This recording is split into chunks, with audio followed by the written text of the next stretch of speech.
Los vecinos han llegado a sospechar que la beneficencia no vende los predios porque el 5% no es rentable para ellos. O sea, de repente ellos lo que quieren cambiar es la gente a las finales. O más dinero reciben por vender el inmueble, ¿no?, a esos comerciantes que le pagan una buena plata. La regidora Marisa Glave es la encargada de coordinar este tema. Ella respondió a este programa que el retraso se debe a la falta de implementación de un procedimiento de saneamiento físico legal. Indispensable, porque el decreto tiene que ver con el proceso de renovación urbana y políticas de destuburización que recién se ha aprobado.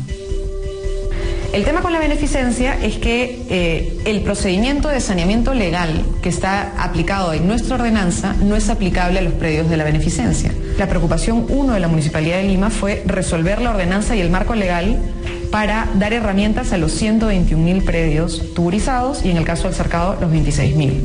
Eso lo hemos aprobado hace relativamente poco, ha sido en enero de este año, ¿no es cierto? Y ahora estamos trabajando la etapa 2, que es cómo trabajamos el tema de saneamiento legal de los predios de la beneficencia.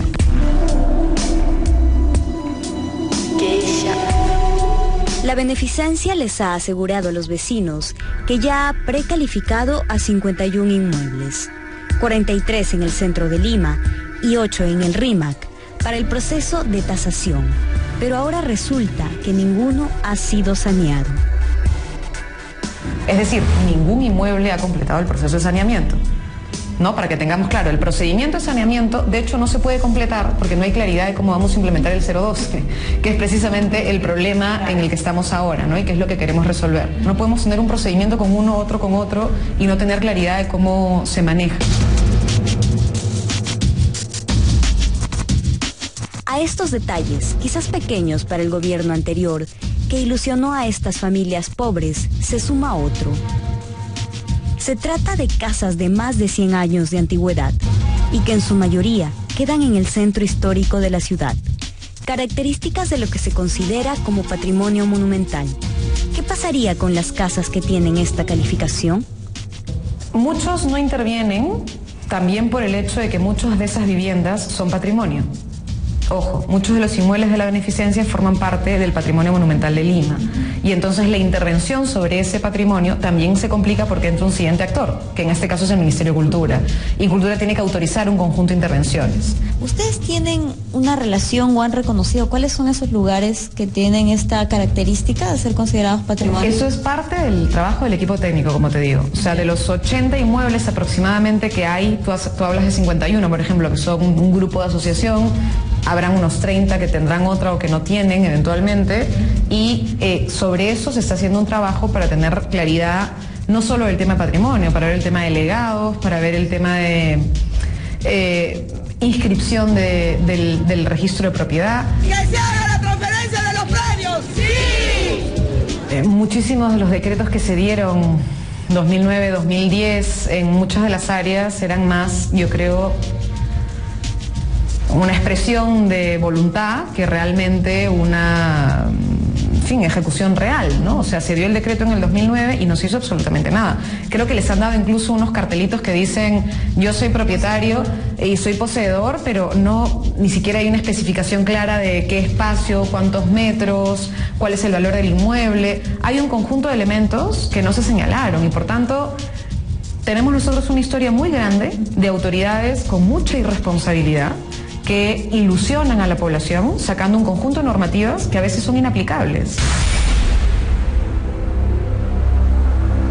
Familias extensas que viven de trabajos eventuales, ancianos que reciben un poco más de 300 soles de pensión mensual, gente ilusionada con un decreto que más parece haberse creado para agradar a la platea, y un municipio que se toma su tiempo para hacer las cosas.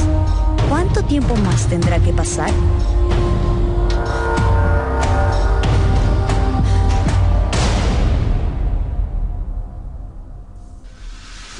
Dicen que de buenas intenciones está empedrado el camino al infierno. Y la verdad es que acá en el Perú muchas veces se juega con las expectativas, con los sueños de las personas. Y lamentablemente las personas se las creen, pues. Cuando se habla de saneamiento, y eso hay que explicarlo clarito, de repente nuestro público no lo entiende, hay que entender que un bien tiene que estar en registros públicos tal como está en la realidad. Muchos de estos bienes, muchos de estos inmuebles fueron cedidos a la beneficencia pública hace más de un siglo por buenas personas que los aportaban como legados para que sirvan justamente a la beneficencia con los alquileres que estos podían aportar y así poder ayudar a otras personas o para darle vivienda a gente pobre. Lo que sucede es que muchas veces las transferencias no se han terminado, digamos, de inscribir o los predios no han sido independizados y figuran en registros públicos como un solo lote donde están viviendo 80 familias, pero tampoco se puede independizar porque hay un espacio mínimo que puede ocupar una familia de acuerdo al Reglamento Nacional de Construcciones y muchas veces esos lotes tienen cuartitos mucho más chicos que lo que establecen las leyes formales del país. Es un proceso difícil, hay que ir predio por predio con un equipo que establezca la regularización y luego adjudique a cada una de las personas el espacio asignado, que reitero, muchas veces choca con normativa que prohíbe que la gente viva en menos de 6 o 8 metros cuadrados, porque muchos de estos espacios no son más que eso. Hay ahí una discusión que tiene que resolverse desde hace muchos años en el Perú, porque por un lado uno puede decir eso no es humano, pero por otro lado tiene la realidad. Y también hay que discutir un asunto que es bien importante. Cuando uno no es propietario, no invierte un centavo en el bien, porque no es suyo.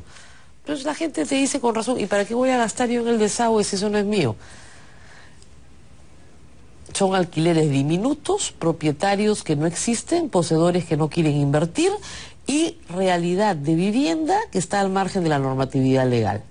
Se necesita más que un decreto supremo para resolver una situación tan grave y esperemos que la municipalidad, que ya asumió desde enero la beneficencia, encuentre la solución para 26.000 predios tuburizados solo en el cercado, para no hablar de los más de 40.000 que tiene toda la provincia. Vamos a una pausa y regresamos para hablar del ministro del Interior hoy en el Congreso. Volvemos con eso.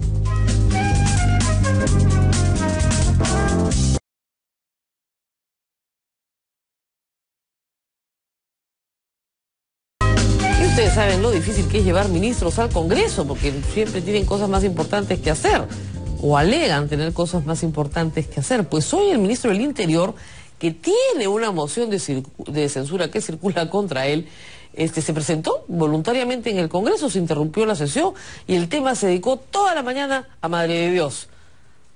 Y sobre la interpelación, ni una palabra. Sobre problemas nacionales de seguridad ciudadana que el ministro del Interior debería contestar, tampoco se habló. Se habló de la situación de Madre de Dios. Y solo de eso se va a hablar desde el Estado, que les quede claro, por los próximos no sé cuántas semanas. Solo de Madre de Dios. Vamos con la nota de Daniel Llovera.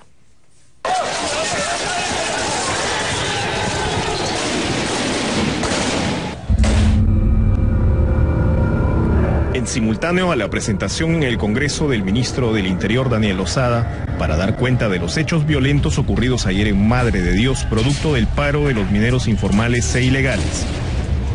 El dirigente de estos últimos, Luis Otsuka, anunció la suspensión temporal de las protestas para dar paso a un proceso de diálogo con el gobierno central. Nosotros estamos dando una tregua al gobierno hasta el día lunes porque nos han mandado una invitación para ir mañana a Lima, la PCM.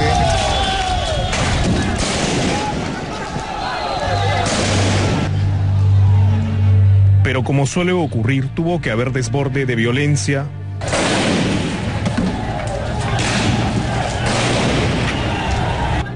con 3 manifestantes muertos y decenas de heridos, para que recién asome la posibilidad del diálogo.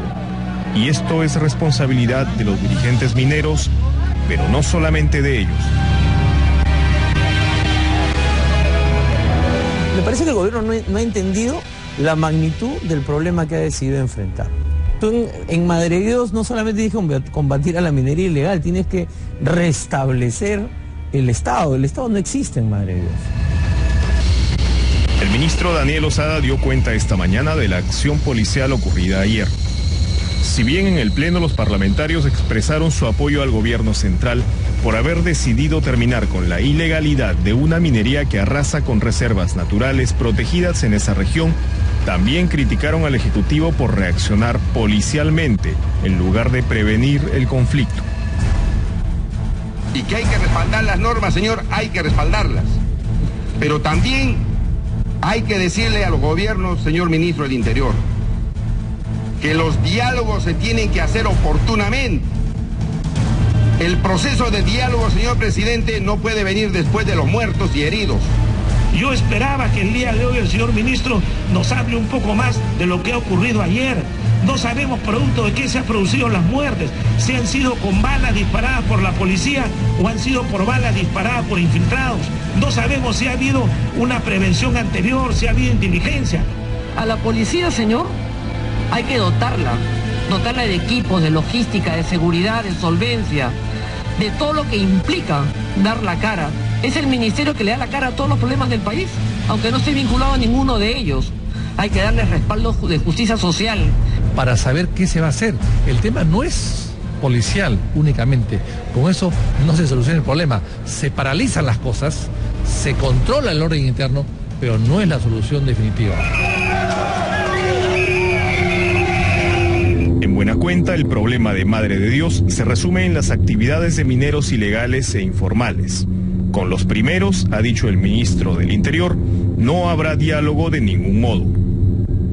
El tema de la minería informal está referido básicamente a aquellos mineros que están realizando actividades en la zona denominada el corredor, o de acuerdo a la normatividad última que ha salido, que es el anexo 1 de uno de los decretos legislativos, que establece justamente un espacio determinado para que las personas que realizan estas actividades pues que puedan formalizarse.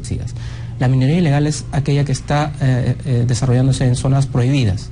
Es decir, la zona de amortiguamiento, por ejemplo, que es o zonas de reserva natural. Bueno, la protesta que se ha dado en Madre de Dios en estos días tiene que ver básicamente con el rechazo a la nueva política del gobierno de lucha contra la minería ilegal.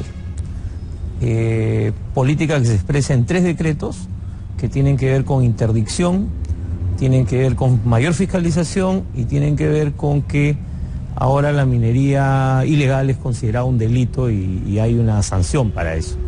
Esa es básicamente la razón de la protesta. Además de esta descripción, los expertos en conflictos sociales consultados por Tribuna Abierta también cuestionaron al Ejecutivo.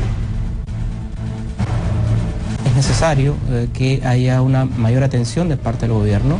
Entendemos que han habido esfuerzos durante estos meses a fin de poder darle una posibilidad de diálogo a varios de estos desencuentros que han habido con la población, pero la idea es hacer un poco más, ¿no? Sí está bien que el gobierno tome medidas y que tome medidas fuertes, pero el gobierno tiene que precisar mejor las cosas, tiene que planificar mejor su intervención, porque tú puedes empezar a implementar una serie de medidas y si no metes al ejército a controlar la situación, ¿no?, va a ser muy difícil que puedan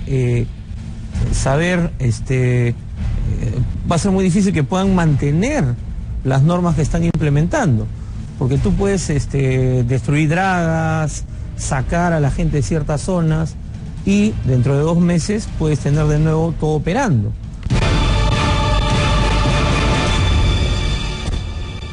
Hasta entrada la tarde, el presidente de la República no había dicho nada aún. De hecho, la ligera baja registrada en su popularidad por el caso de su hermano Antauro Humala lo ha mantenido en silencio en los últimos días. Quien sí reapareció fue la primera dama, Nadine Heredia, y lo hizo de este modo.